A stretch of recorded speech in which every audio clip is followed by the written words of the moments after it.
Thank you so much, leaders, for joining us on another session. There will be a lot of HR leaders who will be watching this podcast. It's going to be a long one. We'll take around an hour of time with the special guest that we have. You may be working, you may not be working, you may be doing consulting, but there are few people, who have kind of shaped the HR piece inside inside India. And we have got one of them, joining us today. We have got Balachander sir, who has joined us today to share his insights, his experiences with our global audience. And again, we are extremely grateful that you all have been supporting us thick and thin in this entire journey of 2 years. We will not keep this conversation as a kind of a very professional one because we want to touch upon a lot of things on which you would like to hear from sir. And neither I'm going to give a formal introduction. So if you want to know, or if you don't know about sir, you just have to go and check his name. You can connect with him on LinkedIn. But would love to know from sir, maybe in a small time, like a brief context of his journey so far. Well, thank you, Rishikesh, for having me here. And I'm really pleased to be in this forum to be able to connect with a multitude of HR professionals across the globe. And very happy to be here. Well, I started my career almost 35 years ago with the Taj, the Indian Hotels Company Limited. I graduated from Loyola in Chennai. After a degree in commerce, I took up a master's in social work, specialized in personal management. I was all set to do my chartered accountancy. And that's when I realized that there's a lot of difference between what you are good at and what you like doing. So I was good in accountancy, but that was not what I liked doing. And I managed to get admission into the personal management program in Loyola, thanks to my dad. And that's when the journey started. So my formative years were with the Tatas, which typed in me a lot of very strong values on people. And it was a foundation stone for me, and I'm really thankful to.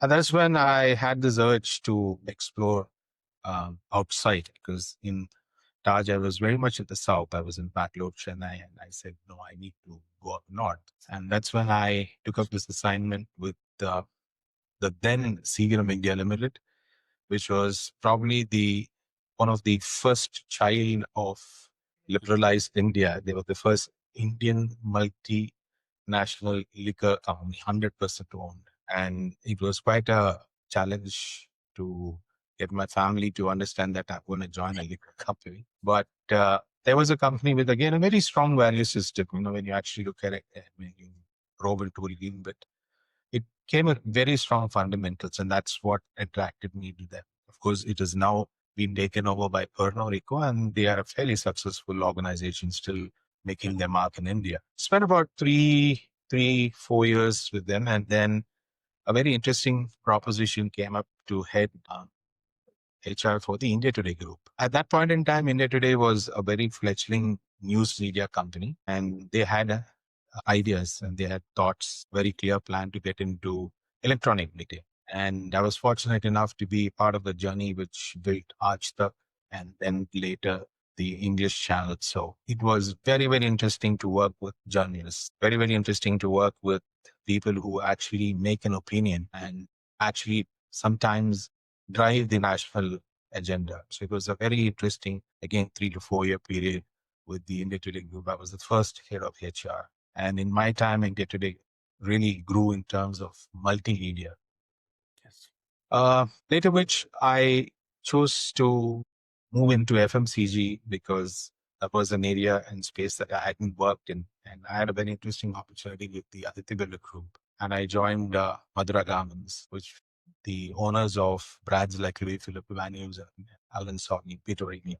And I joined them at a time when they were just taken over from the Coke's group of UK.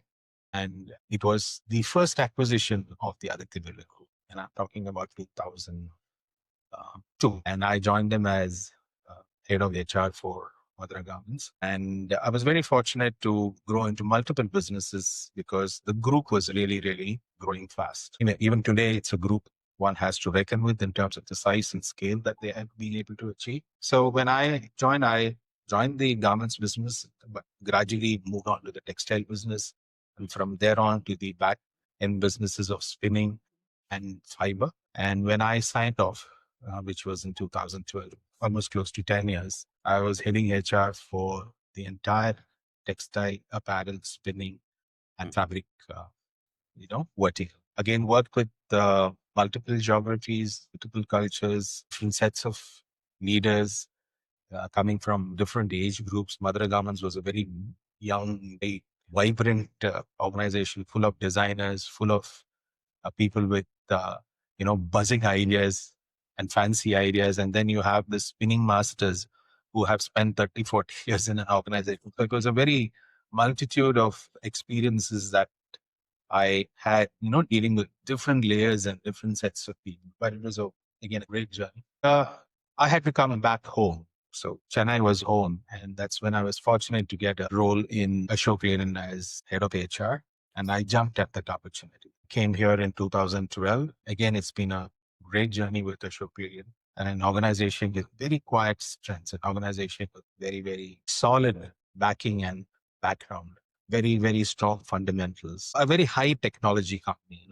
After having served in multiple organizations, I found this technologically very, very strong. It was very, very challenging in that sense to understand technology. How do you, weave technology into this whole HR piece? How do you build competencies in a technology space? All that was very, very interesting. And also, it was fairly, uh, uh, I would say, a traditional organization. I mean, a traditional organization. It was an engineering company with very, very strong beliefs and systems. And one had to challenge me because we were in a very dynamic situation. For a long period, Tata's and Ashok Leyland were the two large players.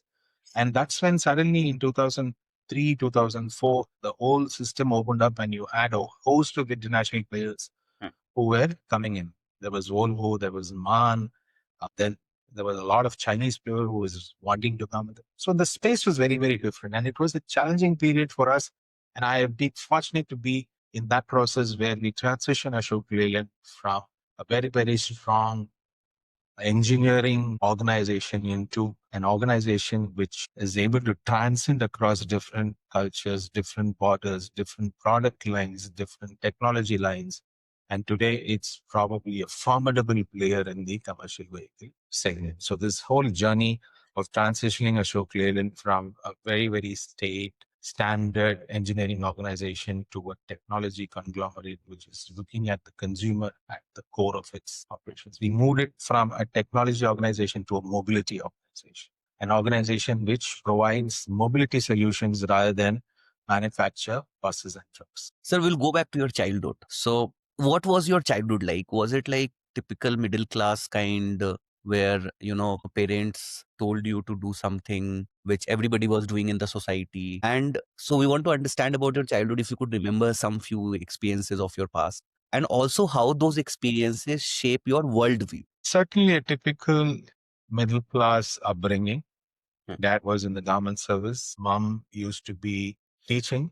I mean, she wasn't a full-time teacher, but she used to fill in for a lot of vacancies in government schools. So I was the only child. So in that sense, I had the privilege of having their attention, which was sometimes too much. So in that sense, I always was looking for freedom. I was always looking for that space. I was always looking for that escape at points in time. And that's when I started to visit my relatives, visit my cousins who were outside Chennai at any given opportunity. I used to, travel out. And that's when I picked up this love for travel, especially to remote villages and smaller towns. What attracted me there was the pace of life, was the contentment that the people in the villages enjoy. And when you come back to the town and you suddenly realize that there is so much that we have that the remote villages don't have, but life there is a lot more safer, it's a lot more content, life is a lot more easy. So this whole transition, I was able to straddle both worlds. And that gave me a perspective in long-term life that there exists always another side to things. And I was fortunate to spend a lot of time with my grandfather, who was a very, very senior advocate and a lawyer. Because my dad was in government service and he used to travel a lot. He used to, be out of home most of the times. And I spent a lot of time with granddad. And I used to be sitting in his office and listening to him because those days, many of them would go to the court. Most of it was resolved with the lawyers, with the advocates that they had, because they were all family friends, they were all relatives. And I used to see how, complex issues, starting from land disputes to contractual issues to marital issues, by sheer conversation, used to get resolved. And I used to observe my granddad, engaging them in conversation, listening to both sides. And that's probably something that I picked up. And also, my dad was in a similar profession. He was the labor commissioner. He retired as a labor commissioner for Tamil Nadu. And he was on the other side of the table. And I used to listen to him talk. And sometimes we used to have these conversations in the dining table about unions and strikes and how militant those days the unions were. And that also perked up my interest in this whole space of people management. I was a very average student. I mean, my dad was very particular that I go to a good school. So and a good institution. So he was particular. I went to probably the best institution in Chennai, the Don Bosco Matriculation Higher Secondary School. Take a lot of pride in stating that. And then I went to Loyola, which was again a very reputed institution. These two institutions, incidentally, were, uh, most of my cousins, most of my relatives went to. So it was standard. Everyone from this family went into Don Bosco. And from there, if they were pursuing an arts program, they would get into Loyola. But most of them opted to do medical and engineering programs. And I was one of the two or three who opted to move out and get into a non-engineering or a non-science background, because mathematics was not my area of strength. But sir, then your parents must have told, na, like, why are you getting into? Yeah, very, very. In fact, we had this debate, and my my parents' first choice was engineering, and the second choice was medicine, because they felt that I was not too smart to get into medical. At least engineering you can somehow manage. But I somehow shied, and 10th I said no more science for me. So they reconciled and they said, okay, fine, chartered accountancy, or if not chartered accountancy, law. See, because they come from a background that you should be in a area of study where you are a professional, which means that you don't have to depend on a job. Okay, if you're in engineering, you can start an industry. If you're a doctor, you can practice on your own. Yes. The chartered accountants, you can still practice on your own. And we come from a family of lawyers. My grandfather was a lawyer. My grandfather was a lawyer. A lot of judicial people in the system, in the family system. So it was law. And I was not very keen in any of these things. I mean, chartered accountancy, yes, I was pretty good. I mean, when I moved into, when I left science, I became very good in studies. So I did very good in economics because I chose that group in my higher secondary. So I was very good in economics. I was very good in commerce, business management, and I was very adept in accountancy. I scored pretty well in accountancy. And that's how I naturally got into Loyola, because of commerce program in Loyola. It was a very sought after program. So I managed to get into Loyola, my course. And I was doing pretty well in accountancy. So it was a natural transition that I move into chartered accountancy, because that was what the family was expecting. But when I went in for my articleship, just very few days, I don't think it lasted more than a week, I realized that this is not my cup of tea. I was very, very clear that I am not going to, pursue this as my. So was it a gut feeling or like kind of? It was a gut feeling. It was purely a gut feeling. I said, no, I wasn't too sure what I wanted to do, but this certainly was not my cup of tea. I said, I'm not going to sit in front of the computer or, sit in front of lectures and tally accounts. So very disappointed. My parents, they didn't know what to do because time had gone by then. And fortunately for me, the head of the department of Madras, of the Department of Social Work in law, to be my father's classmate, because my dad studied, those days it was a diploma in social sciences. So he studied in Loyola and his classmate was the head of the department. Father George, someone whom I really respect, trust, and look up to. Uh, so he was home one day and my father expressed this dilemma and he said, come, let me join.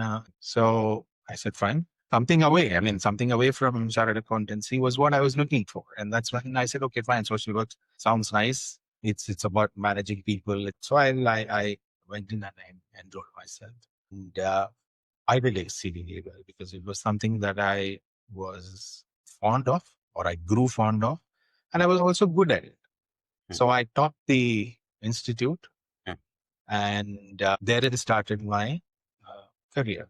So, yes, the parents had a certain view, they had a certain thought for me, but they also respected my wishes at a point in time. Every parent has a right to do it because every parent will have that perspective and their desire for the child.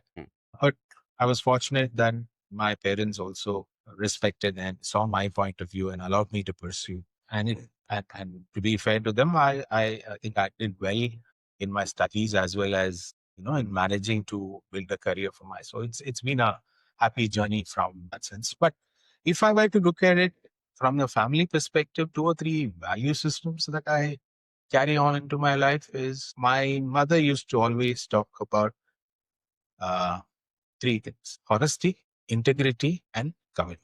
She says, be honest. Her simple, don't uh, aspire or don't look to what others have. Their possessions are their possessions. You will be blessed with your possessions. So don't feel like taking his pencil. Don't feel like taking his book. Don't feel like whacking or aspiring for his shoes. You will get what you deserve. Honesty, which means fundamentally, basically pure honesty. Don't steal, don't tell lies, don't. So that was ingrained. It was always. And any deviation, even a small white lie here and there, it was quite severely dealt with. And integrity, she may not have put it in this fine words as integrity for her. Whatever you do with your heart, give your 100% to whatever you do. You may not be good at it, but don't fail in your efforts. So I attempted a lot of things, but I got into music, I got into sports, I got into scouting, I got into multiple things. But what was most comfortable to me, and again, this was something that she always, goaded into me, was that I was very good at writing and I was very good in speaking. So she said, just pursue that. You are not built for sports. You're not built for this. You're not built for that. Figure out what you are doing, but give your 100%. And that's how I, have today quite articulate. I write well and things like that. Those are all imbibed when I was very young in school and in college also. And commitment. I mean, she said, if you take up something, ensure that you complete it. And that's probably why she also allowed me, or my parents, I would say both of them, but I think my mother was very influential in that. Your heart is not there in chartered accountancy because I had joined I was set to join a fairly good, reputed articleship, a firm, chartered accountancy firm. Uh, and he said, don't make a fool of yourself there. Not interested, we'll figure out what to do. So at that stage, they did give in to my wishes and to my desires. So in that sense, these three principles of honesty, integrity, and commitment somehow held in my life and through my career. And when I joined the Tatas, especially the group of hotels, I was delighted to see that these principles were something that the whole organization was built upon. And I was fortunate to have joined Taj at a time when they were growing phenomenally. And those were the times when Mr. J.R.D. Tata would take a personal interest in running Indian hotels. Yes. And he used to address management trainees. I joined as a management trainee. I was very fortunate to join as a management trainee. And this was my first job out of campus. And when I joined, Mr. Jari Tata was the chairman and he used to take personal interest. He used to address the management trainees. So I've really, heard him speak to us and I've seen him when I used to work in Bangalore and West Tech, which was my first assignment. I've seen it. So I started with that kind of a high. Mm. You know, when you are 21, 22, meeting or, seeing JRD Data, Yes. who was a legend, was something phenomenal. Mm. And I was also fortunate that as we go on, and then when I was working in the Taj, very unfortunate that he passed on, and Mr. Ratan Tata take over the business. And he also personally interested in the hotels business because this was again one of their first businesses. Taj started their journey in 1903. So that was when the hotel first opened its doors. So it was one of the very first businesses along with Tata Steel and with Tata Chemicals, the first few companies of Tata's. So I started off on a very good note in terms of, trying to understand people and trying to understand the value systems, the importance of managing people, the importance of keeping your people happy. I mean, I recall many a times when in our training programs and in our management sessions, our HR leader, Mr. V.S. Mahesh, another great um, person, and is fortunately is no more, and someone whom I again learned a lot from, he used to say, guys, if the waiter out there is not smiling or happy, Mm. he's not going to make the customer happy. A very simple philosophy. He says, keep your people happy, keep them free of worries, keep them engaged, build in them a sense of pride, build in them, because the job that they're doing is a very, very menial job. It's to serve people, remove their plates, Mm. wash their plates, cook for them. And invariably they will get shouted at Mm. for no fault of theirs. If the Yes. food is late, sometimes it takes 10 minutes for a biryani to cook. Yes. But the guest is not patient enough. And invariably they will get shouted at. I mean, not all guests are Mm. fine.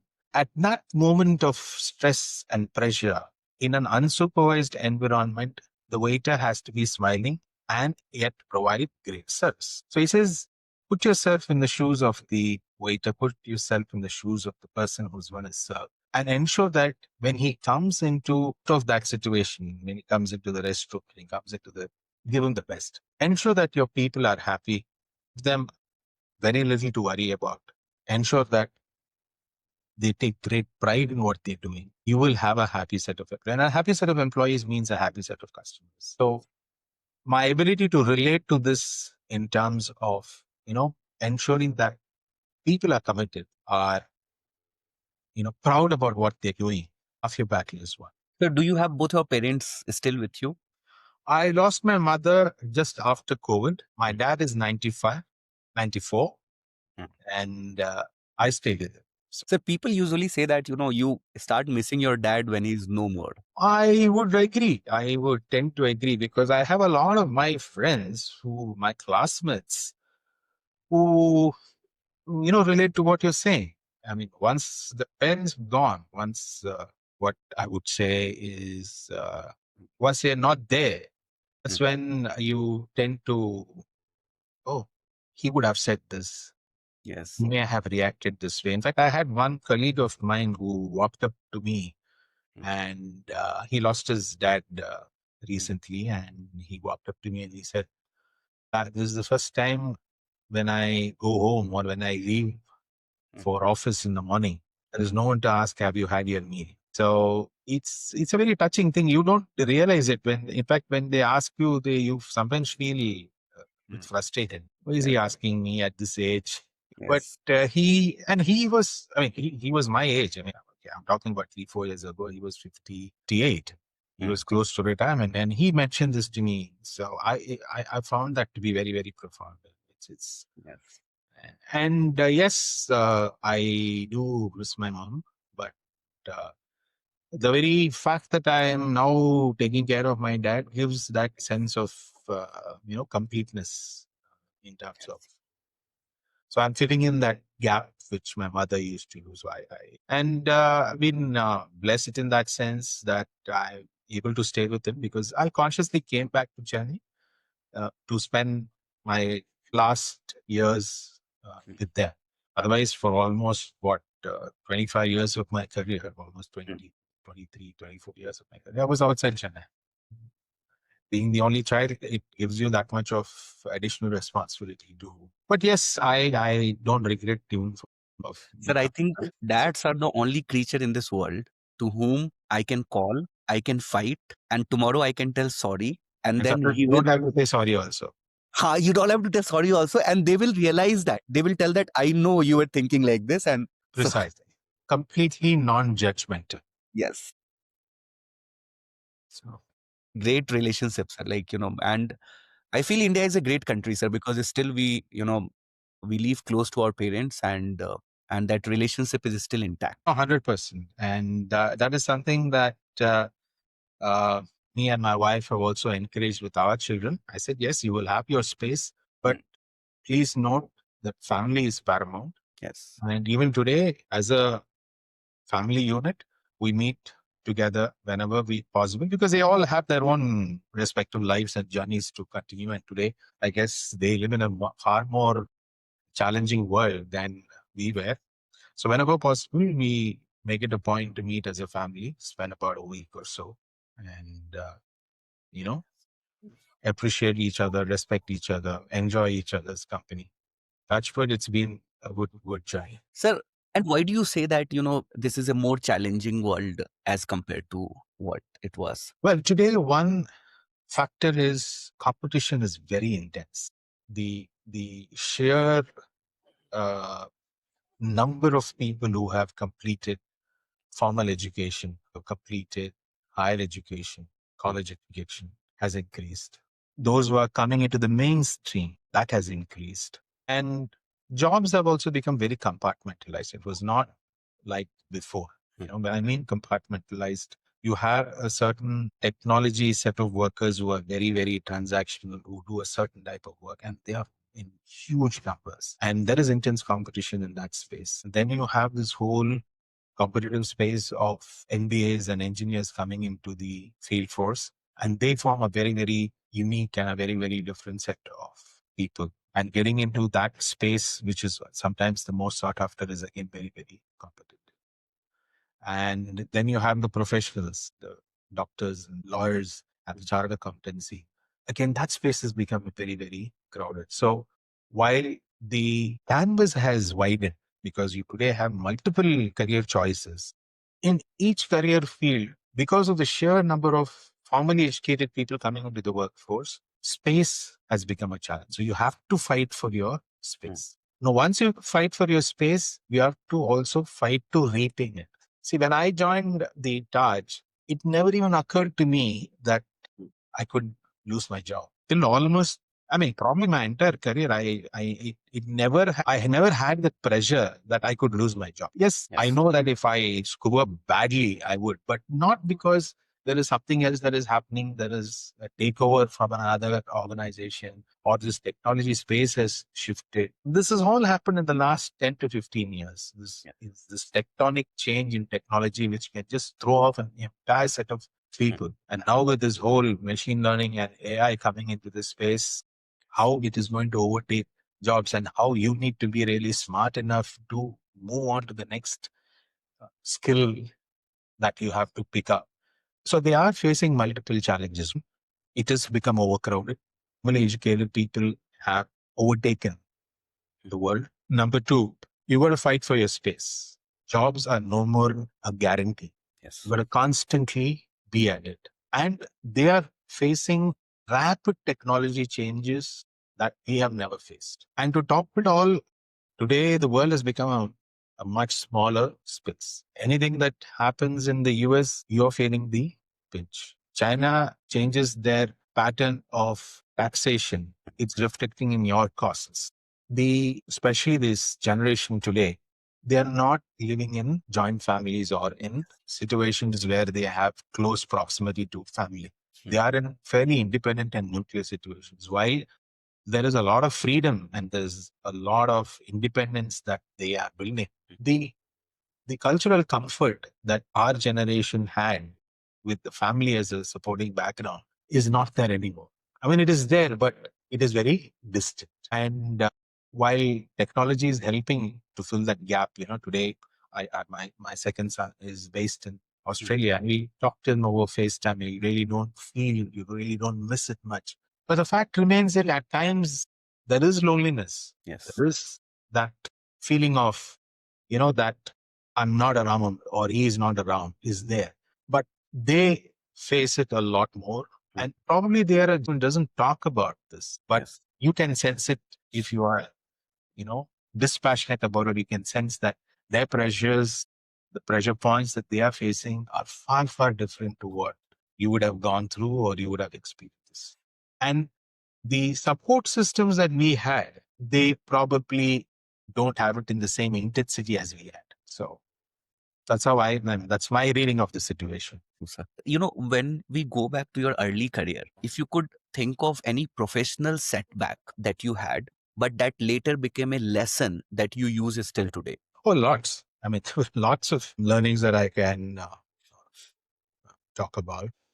I mean, one of my very first setbacks was when we were negotiating with the union in one of the hotels.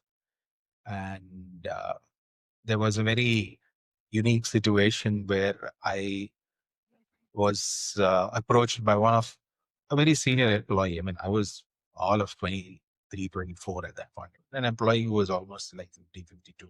And I was the head of personnel department out there. So I got this break in my career quite early. And he approached me saying that I exhausted all my sick leave and I need to apply for my privilege leave. So I said, sorry, privilege leave should be taken in advance. I mean, the normal thing that you talk about, and say that one day privilege leave cannot be given. He said, no, sir, it is my right. So I said, sorry, cancelled it. And I threw him out of the office. All thing happened. And it was a sudden furrow.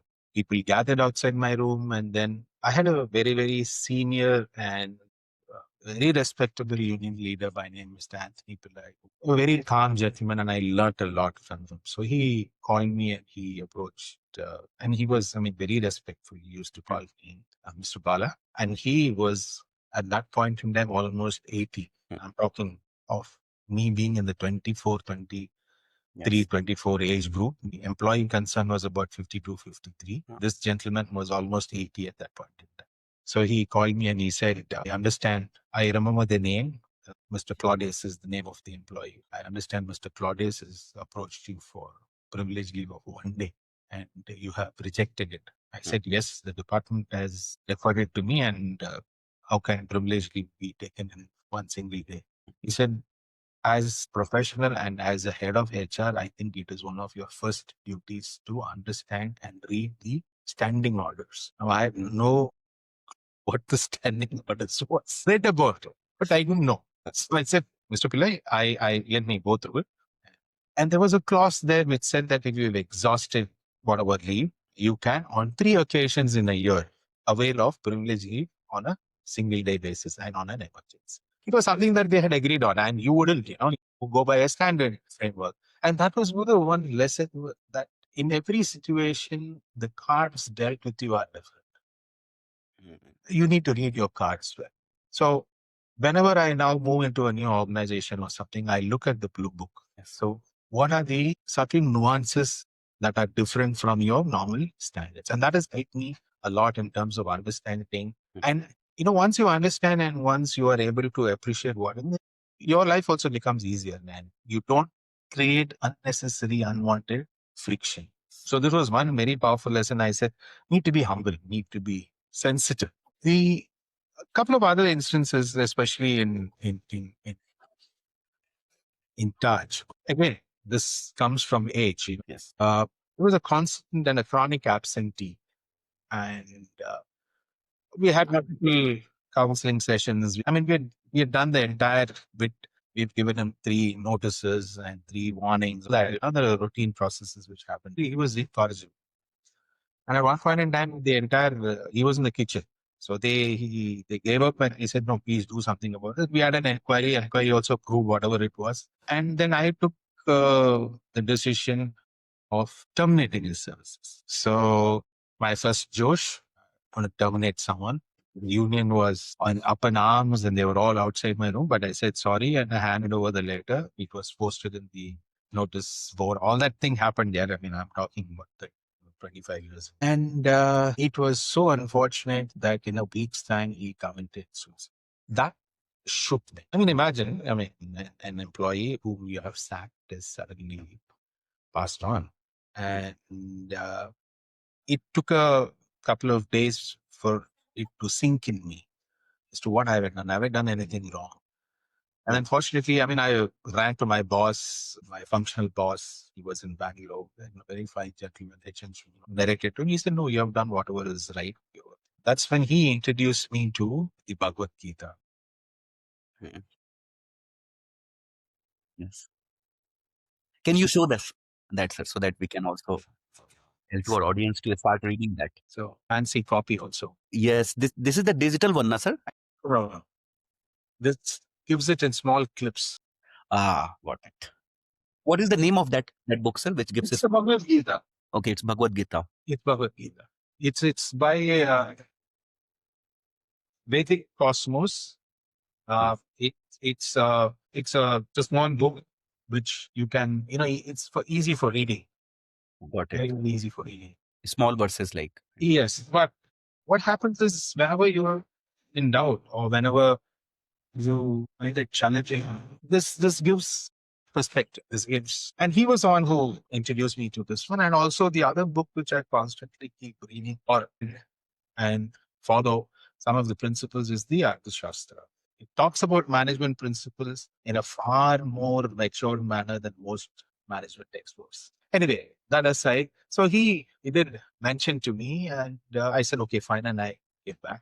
And about a week from there on, his wife and his child of maybe 3 years Mm. were outside my office waiting to receive the check. And that day, I just couldn't handle that situation. But she was a young girl, not even I mean, because this chap was what, some 35, 36 years old. Obviously, he had his own challenges. He had Yes. the alcoholism, multiple things that were. But when I saw the family, that's when I realized that the employee who stands in front of you is one part of your responsibility, but you also have a responsibility to his family, to his Mm. society, and to his community. And from there on, I always have seen the employee as a unit and not just as an individual. Very, very powerful lesson, very early in my career. When I say that I manage, say, 5,000 employees, 6,000 employees, it's actually 6,000 into 3, 4. Yes. So it's that many number of, and one of that actually when it carried into, when we were looking at developing welfare measures and schemes, very interesting thought occurred to me that when I was in Ashok Leyland especially, and I'm talking about almost 8, 9 years ago when I initially came on board, it was challenging to get women employees into Ashok Leyland. First of all, it's an engineering company and you've got to go through the grind of a factory because all engineering trainees go through. But there were very little, and most of the women were employed in finance or they were in account section. So how do we get engineers and how do we get professionals into the scheme? That's when we said, okay, fine, we have a employee medical scheme, and the parents are covered. For a women employee, when she comes and gets married, her parents don't get covered. So we said, you can cover your parents, and also more importantly, you can cover your in-laws. So, one employee came up and told me, he said, sir, I don't know how and in what manner you have developed this scheme where even my in-laws or I can still continue with my cover for my parents, but I've covered my in-laws and my respect in their household Mm. has grown multifold because of this. So when you, again, another big lesson is when you are devising welfare programs, it is not enough to just benchmark what other companies are doing, but be more sensitive to what the real need is in your own organization. Because many times I see you have to develop a scheme. I get a flurry of calls from 3 or 4 HRH. Hey, boss, have you have this? Do you have this? Do you have that scheme? Do you have this initiative? What is your performance rating? Is it 4, 5, 6, whatever, whatever? But not failing to realize that you have not done your homework in your organization. So most of the schemes in most of the organizations that I've worked in have always been through focus group discussions with employees, with different sectors of employees, with different age groups of employees. And then we have developed, and that's probably one of the reasons why I take great pride in saying that most of the schemes that we have developed or I have developed have stood the test of time, have been really appreciated because we've been able to address the real need, the true need of an organization. Because an organization at the HR, as a HR professional, it is not about the best scheme. It's not about a scheme which has everything embedded into it, is high technology, is high tech. But more importantly, is it appropriate? Is it relevant for your set of employees? There's no point in having a medical scheme which with a heavy reliance on hospital care, things like that, for a younger workforce. You need to tweak your programs. You need to tweak your and today, with multi-generational workforce coming into Ashok Leyland or in most organizations, and today, let me tell you, when I came into Ashok Leyland in the plant, the father and the son would work it. And it also had a scenario where the grandson also comes and works. So you have three generations at a single point. So how do you address this group of needs? And they all come from very different cultural backgrounds. There is no point in hiring graduate engineering trainees from across the country. Yes. And in your initial 2 to 3 years, you imbibe them in a culture which is very alien to them. Mm. From food to cultural nuances to festive celebrations. If you are very, very Tamil Nadu focused, you have lost them already. Yes. So the first time the menu in the cafeteria, the festive celebrations all acquired a pan-India nature.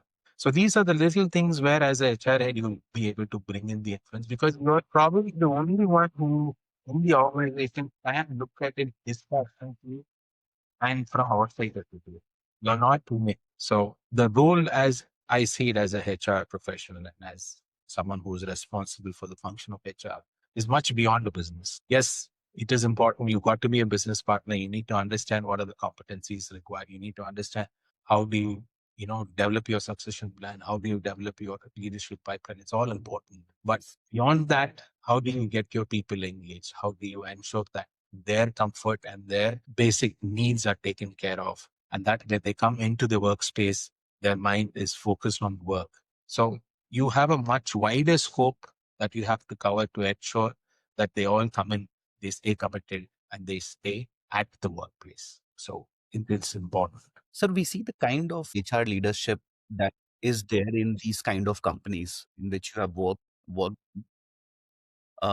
Means if you could throw some light, like what are the biggest misconceptions that you feel that is there around HR leadership inside the industry?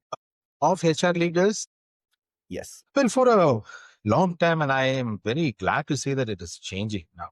Yes. HR was always seen as an administrative support function.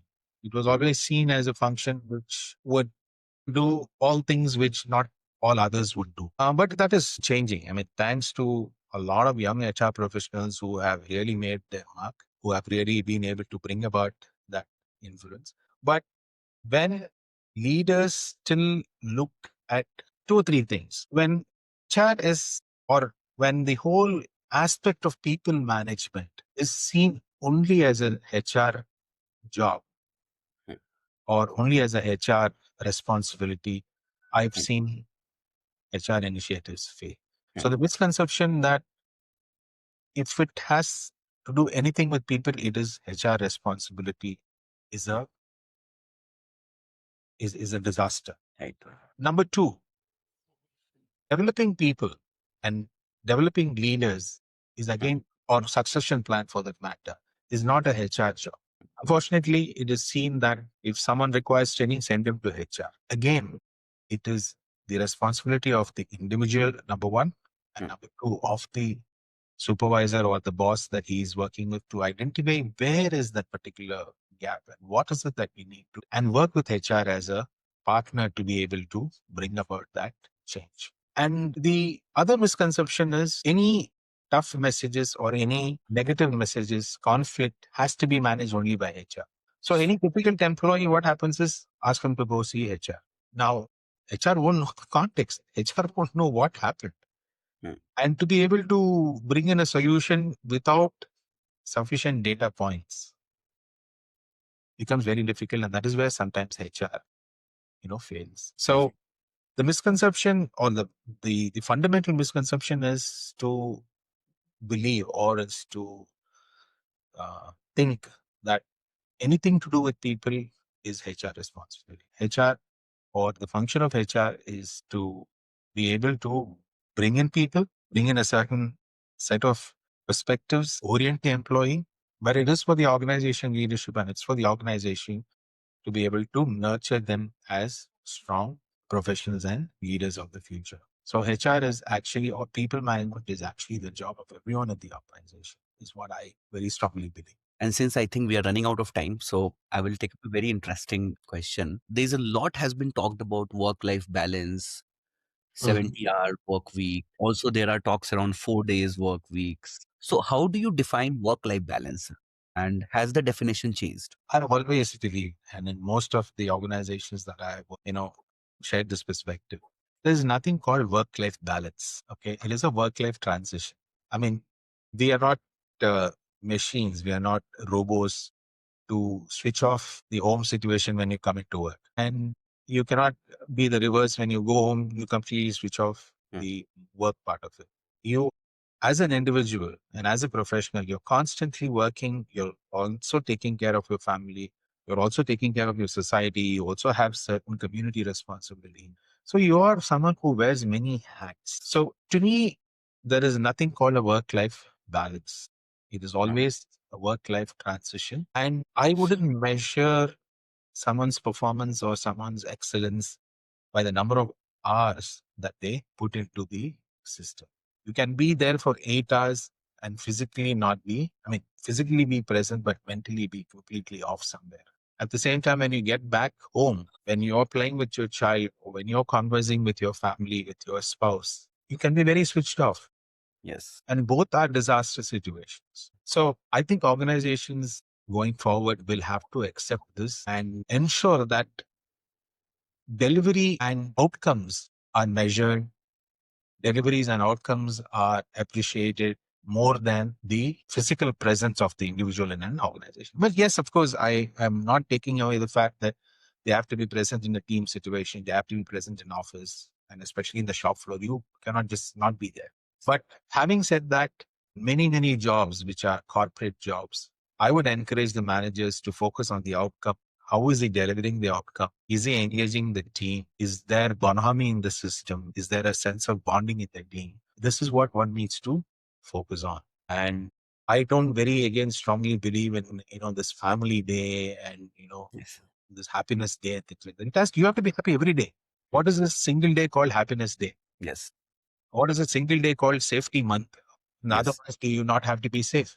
So these are all probably focus areas that you are trying to bring in. But to me, a professional who comes into work has to be able to deliver, should have the facility and the ability, the capability to deliver. And that is what organizations will have to ensure. And many a times it is the inability of the manager to be able to define his performance, which actually leads to a conflict when it comes to performance management. Because the manager many times does not know what the outcome he wants from his employee. So it a lot depends on what one is able to deliver rather than what one is able to bring himself into the office and be there for 8 to 9 hours. And then at the end of the discussion, sir, if you had 2 minutes with your younger self, what With would you your, with your younger self, 22, 23 years old, what would you say to him? frankly, I have no regrets of whatever I have done Mm. or whatever I have chosen to do. I have taken myself lightly. I enjoy my work. I enjoy my company. I enjoy being with people. And I would probably, say to the younger chap, grow happy. Because happiness is all about success. When you're happy, you'll be successful. And when you're successful, you will be happy. So it's a two-way situation. Okay. Strive on being happy. And another thing is I've always encouraged when people have come to me for counseling or when people are coming. There are two, three questions that I asked them. I said, are you happy doing what you're going to do? Are you, Mm. are you happy where you are? And if Mm. you're happy where you are, why do you want to move? So Mm. how is that happiness going to be different from Mm. there? So I take that whole conversation away from the job or from the role or from the context and focus on the self. Once he's also able to reflect on the self, I feel that most mature individuals will have stayed back. But there Yes. are some who made a conscious decisions to move on, and we respect that also. And I respect that. Mm. So in all my 30, 35 years, people who have been sent to me or people who come to me for advice when they want to change jobs or when they want to move on for higher growth, money, whatever. I focus the conversation on the individual rather than on the job context. And then one line which your mother told you is that be contented. Don't look into what others have. You will have your own share of success, but that may take time, may not take time. That will come at its own sweet time. Very important. And I Yes. think that is something that I keep telling my children to do. So wait for your time. You will have your time. Once you start to measure your success or your growth on external anchors, you'll be constantly pulled by those anchors. But when you keep that anchor within you, you'll be very centered. This was superb, sir. Thank you so much, sir, for joining us. A pleasure is always mine. We also look forward to having another session, maybe some other time. At your convenience. Thank you so much, sir. Thank you. Thank you for the opportunity and a lovely 1.5 hours that I spent with you. Thank you so much. Really enjoyed it. So much, sir. Good luck Thanks. to you. And best wishes to all. Thank you. So